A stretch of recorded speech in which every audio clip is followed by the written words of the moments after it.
আমি যোৱা এমাহ ধৰি নিৰ্বাচনী প্ৰচাৰ চলালোঁ trade union recognition of trade ইউনিয়নৰ কাৰণে যি ইলেকশ্যন হ'ব গৈ আছে। তো এইবাৰ নিৰ্বাচনী প্ৰচাৰৰ মানে আমি দেখিবলৈ পাইছোঁ যে গোটেই সমগ্ৰ NF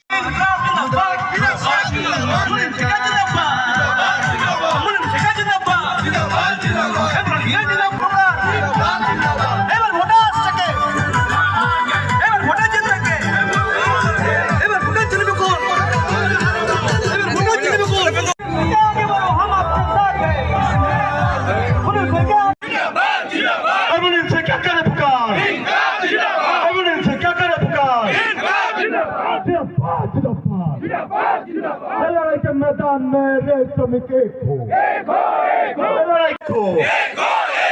NPS go back, UPS go back, OPS come back, Inqilab Zindabad, এইবার ভোটে জিতবে কে? হাবিবুল ভোটে জিতবে কে?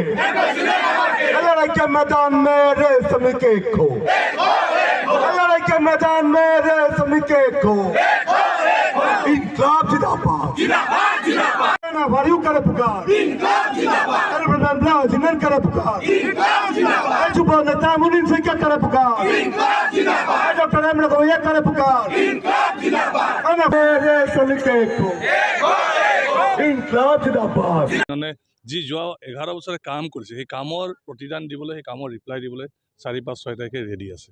আৰু এইকাৰণে NFL এমপ্লয়িজ ইউনিয়নত গোটেই অন্য সংগঠনৰ পৰা মানুহবিলাক আহি জইন কৰিছে আৰু আমি নিশ্চিত যে আমি 70% ওপৰত ভোট পাম আৰু একমাত্ৰ সংগঠন হিচাপে NFLত আমি থাকিম। আমাৰ পৰিকল্পনা বহুত আছে। আমাৰ 7 পে কমিশ্যনৰ কিছুমান পে ষ্ট্ৰাকচাৰ এতিয়ালৈকে ফাইনেলাইজ হোৱা নাই, তাৰ নিৰ্ধাৰণ কৰিব লাগিব। আমাৰ ট্ৰেক মেইনটেইনৰ কেটেগৰীত আমাৰ 4200 GPৰ ফাইনেলাইজ কৰিব লাগিব। LDC অপেন ফৰ অল আছে, আমাৰ ফাইনেলাইজ কৰিব লাগিব। চবচে ডাঙৰ কথা যে আজি পেঞ্চন লৈ যি এটা কনফিউজন সৃষ্টি হৈছে গোটেই ভাৰতবৰ্ষত। যোৱা 20 বছৰে আমি NPS লৈ পিনে যুদ্ধ কৰিছিলোঁ আৰু যোৱা 24 আগষ্ট 2024 চৰকাৰে নতুন এটা পেঞ্চন নীতি যাৰ নাম ইউনিফাইড পেঞ্চন স্কিম আনি দিলে।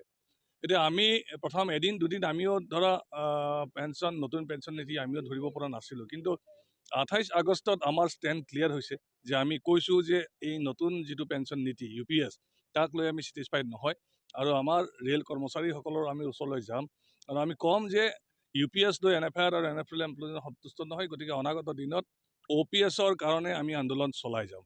আৰু এই বাৰ্তা দিয়াৰ কাৰণে আমি প্ৰায় 14 কিলোমিটাৰ বাইক ৰেলী কৰিছিলোঁ আৰু গোটেই জনগণৰ আমি সঁহাৰি পাইছিলোঁ। আৰু তাৰ বিপৰীতে অন্য সংগঠন যিবোৰ লাল জেণ্ডাৰ সংগঠন আছে তেওঁলোকৰ নেতাবোৰে, তেওঁলোকৰ সৰ্বভাৰতীয় নেতাবোৰে UPS তেওঁলোকে মানি লৈছে আৰু মিডিয়াৰ মাধ্যমেৰে তেওঁলোকে বিভিন্ন ঠাইত প্ৰচাৰ কৰিছে। আজি 4 দিনমান আগতে মালিগাঁৱত তেওঁলোকৰ সৰ্বভাৰতৰ সৰ্বোচ্চম নেতা আহিছিলে, আহি পিনে তেওঁলোকে UPSক ছাপোৰ্ট কৰা বুলি পাব্লিকলি কৈ গৈছে। গতিকে তেওঁলোকৰ ষ্টেণ্ডটো UPSৰ ফেভাৰত। গতিকে আজি একদম ক্ৰিষ্টেল ক্লিয়াৰ হৈ গৈছে যে কোন UPSৰ ফেভাৰত আৰু কোন OPSৰ ফেভাৰত। আৰু আমি NFL এমপ্লয়িজনে আমি ষ্টেণ্ড লৈছোঁ যে অহা যিমান